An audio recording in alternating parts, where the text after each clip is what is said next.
Hi guys, welcome to mic drop episode 7.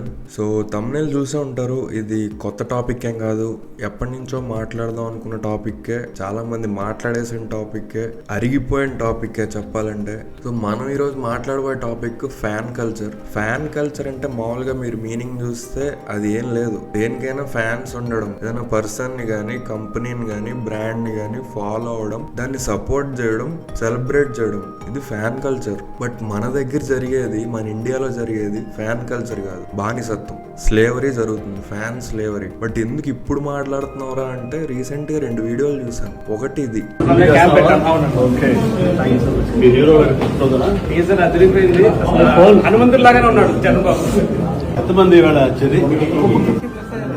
Context ఏంటంటే, రామ్ చరణ్ గారి birthday సందర్భంగా చిరంజీవి గారు వాళ్ళ బ్లడ్ బ్యాంక్ లేదా సంథింగ్ హాస్పిటల్ కో వస్తే అక్కడ ఓల్డ్ పీపుల్ తో కేక్ కటింగ్ చేయించారు. ఈ ఈవెంట్ అంతా హ్యాండిల్ చేసింది ఎవర్రా అంటే ఇతను ఎవరు? ఇతని పేరు శివచర్రి, రామ్ చరణ్ పిఆర్ అనమాట. కానీ మీరు చూడండి, అంటే ఇప్పుడు ఏంటి బేసిక్ గా, ఇప్పుడు హీరోస్ కి పిఆర్స్ ఉంటారు. పిఆర్ అంటే ఏంటి? పబ్లిక్ రిలేషన్స్ చూసుకునే వాళ్ళు, అంటే సోషల్ మీడియా హ్యాండిల్ చేసేవాళ్ళు, వాళ్ళ పర్సనాలిటీని హ్యాండిల్ చేసేవాళ్ళు, వాళ్ళు బయట ఎలా కనబడాలో చూసుకునే వాళ్ళు. వాళ్ళని హీరోస్ శాలరీ ఇచ్చి పెట్టుకుంటున్నారు. దేనికి?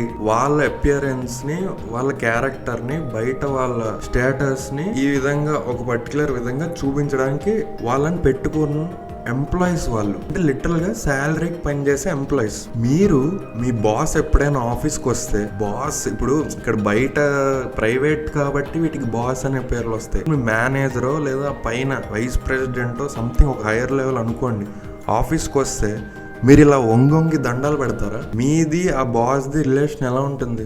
మీరు శాలరీకి పనిచేసే ఎంప్లాయీ, వాళ్ళ కింద పనిచేసే ఎంప్లాయీ. మీరు ఒక కంపెనీకి పనిచేస్తున్నారు, లేదా సంథింగ్ ఒక పర్సన్కి పనిచేస్తున్నారు. అల్టిమేట్ గా వాళ్ళు వస్తే మీరు ఇలాగే వంగి దండాలు పెడతారా? ఇలాగే సార్ సార్ సార్ సార్ అంటారా? ఇదేంటి మరి?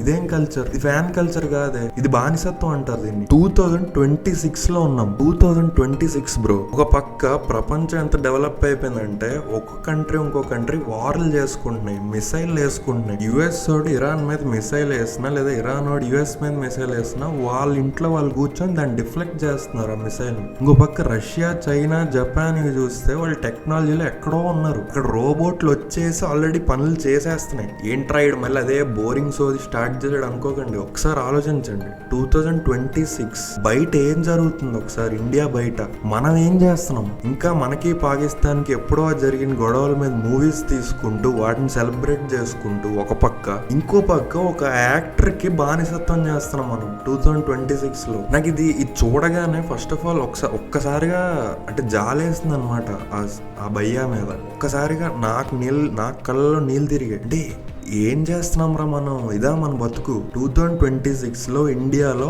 ఆంధ్రప్రదేశ్, తెలంగాణలో ఇదా మన బతుకు అని ఒక్కసారి నాకు హిట్ అయింది. అందుకు చేస్తున్నా ఈ వీడియో. ఏం చేస్తున్నాం బ్రో? అంటే ఒక్కసారి నేను ఆ భయ్యా ప్లేస్ లో ఉంటే సూసైడ్ చేసుకునేవాడిని. సినిమా అనేది ఏంటి? ఒక కంపెనీ అనుకోండి, ఒక ప్రొడక్ట్ అది. అందులో ఈ డైరెక్టర్స్, టెక్నీషియన్స్, హీరోయిన్లు వీళ్ళందరూ డబ్బులకు పనిచేసే ఎంప్లాయీస్. వాళ్ళు తయారు చేసిన ప్రోడక్ట్ ని మనం డబ్బులు పెట్టి టికెట్ కొనుక్కొని వెళ్ళి థియేటర్లో చూస్తున్నాం. ఇంతే బాక్స్, అంతే అయిపోయింది. కానీ వాడి పోస్టర్ మీద నువ్వు పాల్పోయడం ఏంటి? వాడి విగ్రహానికి నువ్వు దండేయడం ఏంటి? వాడి బర్త్డేకి నువ్వు ఈవెంట్ పెట్టి సెలబ్రేట్ చేయడం ఏంటి? వాడు నీకు బయట కనిపిస్తే వంగి దండాలు పెట్టడం ఏంటి? ఇదేం బతుకు? అరే ఎప్పుడైనా మీ అమ్మా నాన్నకి ఇలా దండం పెట్టావా? ఎప్పుడైనా మీ అమ్మా నాన్న బర్త్డేకి వెళ్ళి అన్నదానాలు, సమాజ సేవలు, ఓల్డ్ ఏజ్ హోమ్కి వెళ్ళి సేవలు చేసావా? నీ బర్త్డేకి చేసావా ఎప్పుడైనా? ఇది వెరీ బోరింగ్ ఆర్గ్యుమెంట్ అనుకోకండి. అంటే అది బేసిక్ కదా. బేసిక్ నీకు నువ్వు చేసుకున్నావా? నీ ఫ్యామిలీకి నువ్వు చేసావు ఎప్పుడైనా? అలాంటిది ముక్కు మోహన్ తెలియని హీరోకి చేయడం ఏంటి నువ్వు? హాలీవుడ్ లో కూడా హీరోకి ఒక టీం ఉంటుంది, పిఆర్లు ఉంటారు. వాళ్ళు ఇలా ఉండరే, వాళ్ళు పేరు పెట్టి పిలుచుకుంటారు, లేదా మహా అయితే సార్ అని పిలిచినా వాళ్ళ రిలేషన్షిప్ ఒక ఫ్రెండ్షిప్ లా ఉంటుంది. వాడేదో నా కాలు కింద పని చేస్తున్నాడు అన్నట్టు వాళ్ళు ట్రీట్ చేయరు, వీళ్ళు అలా ట్రీట్ చేయనివ్వరు, వీళ్ళు అలా బిహేవ్ చేయరు. వాళ్ళని చూసి వాళ్ళు కలిసి పార్టీలకు వెళ్తారు, మందు కొడతారు, వాళ్ళ రిలేషన్షిప్ అలా ఉంటుంది. మన దగ్గరే వాడెవడు దేవుడు, వాడి కింద పని చేసే వాళ్ళందరూ ఇంకా బానిసలే అన్నట్టు వాళ్ళు చూస్తారు, వీళ్ళు అలాగే బిహేవ్ చేస్తారు. సేమ్ ఇదే పాలిటిక్స్ లో రిఫ్లెక్ట్ అవుతుంది. నేను చూసిన 2వ వీడియో ఇది. మీరు మాకు సలహా ఇచ్చే రేట్ అంటే మీరు 2 టీంలు కూర్చొని ఇది తేల్చేయాల్సింది. మరి ఇంతవరకు మీరు ఎలాగ సార్ మరి అసెంబ్లీ వరకు తీసుకెళ్ళారు. ఆ మాట అది కూడా చెప్పొచ్చు కదా, డిస్కషన్ అయ్యే వాళ్ళు. మీరు అసెంబ్లీలో చెప్పారు కదా, ఆ మాట అది కూడా చెప్పొచ్చు కదా. వాళ్ళు ముందు వచ్చి ఆ మాట అది చెప్పింది మనం మీరు అసెంబ్లీ వరకు ఎలా తీసుకెళ్ళారు. 27,000 మందికి సంబంధించినటువంటి వ్యవహారం నియోజకవర్గంలో ఎవరు అడగడం మరి నాకు నేను మాట్లాడుతుంది ఏంటి, నువ్వు మాట్లాడుతుంది బుర్రుండి మాట్లాడుతున్నావా, బుర్ర తెంగి మాట్లాడుతున్నావా, మర్యాద మాట్లాడుతున్నాను పిచ్చోడిని అనుకుంటున్నావా, పిచ్చోడిని అనుకుంటున్నావా నన్ను? మాట్లాడుతున్నావు నువ్వు, నేనేం మాట్లాడుతున్నా, నువ్వేం మాట్లాడుతున్నావు? అర్థపర్థం ఉందా నీకు అసలు? నేను చెప్పేది విను. 27,000 మందికి సంబంధించినటువంటి వ్యవహారం ఒక ఎమ్మెల్యే దగ్గరకు వచ్చినప్పుడు రిప్రజెంట్ చేయాల్సిన బాధ్యత అదే. అదే నేను చెప్పాను. నువ్వెప్పుడు వచ్చావు, నీ వాళ్ళు ఎప్పుడు వచ్చారు? 10 సంవత్సరాల నుంచి నేను ఆ ఫైల్ ఫాలో అప్ చేస్తున్నాను. నీకేమైనా తెలుసా? ఒక్క నిమిషం అండి, నీకేమైనా తెలుసా దాని గురించి? 1% తెలుసా నీకు? పిచ్చి పిచ్చి మాటలు మాట్లాడుతున్నావు ఇక్కడ. నువ్వేంటి, నువ్వెలకి ఇచ్చేస్తావు? నువ్వెవడరా నాకు అడగడానికి? ఏం చేయాలో నాకు తెలుసు. ఇక్కడ కాంటెక్స్ట్ ఏంటంటే ఇచ్చాపురం టీడీపీ ఎమ్మెల్యే ఆయన దగ్గరికి ప్రాబ్లమ్స్ చెప్పుకోవడానికి ఊరి జనాలు వెళ్ళి ఒకడు ఇలా కొంచెం వాయిస్ పెంచి వాట్ ఎవర్ వాడు కొంచెం ఎమోషనల్ వాడు చెప్తున్నాడు, ఇది చేశారు మీరు, అది చేశారు, పార్లమెంట్లో మీరు ఇలా మాట్లాడలేదు, దీని గురించి ఇలా మాట్లాడండి, రేపు మా కష్టాల గురించి చెప్పండి, గిరిజనుల కష్టాలు అంటే ఆ ఎమ్మెల్యే నువ్వెవడరా నాకు చెప్పడానికి నరుస్తున్నాడు తిరిగి. నువ్వెవడు? ఇది మీరు తెచ్చుకున్న స్టేటస్, వాళ్ళకి బానిసత్వం చేసి ఇది మీరు సంపాదించిన స్టేటస్. వాళ్ళు మళ్ళీ పురుగుల్లా చూస్తున్నారు. ఎవడరా నువ్వు ఓటేసి గెలిపిస్తే వాడిని నువ్వు ఎవడరా క్వశ్చన్ చేయడానికి అని అడుగుతున్నాడు. ఒకసారి ఆలోచించండి బ్రో, మన బతుకేంటి, అసలు ఏం చేస్తున్నాం? ఒక పురుగులా చూస్తున్నారు బయట. వాడి కోసం మనం ఇంకోటి అమ్మ అక్కల్ని తిట్టడం ఏంటి బూతులు, ట్విట్టర్ లో మనం ఇంకోటికి ఫ్యాన్ వార్లు చేయడం ఏంటి? అంటే నాకు అసహ్యం పోయింది. ఫస్ట్ కోపం వచ్చింది, తర్వాత అసహ్యం వేసింది, ఇప్పుడు నాకు జాలేస్తుంది, ఏడుపు వస్తుంది.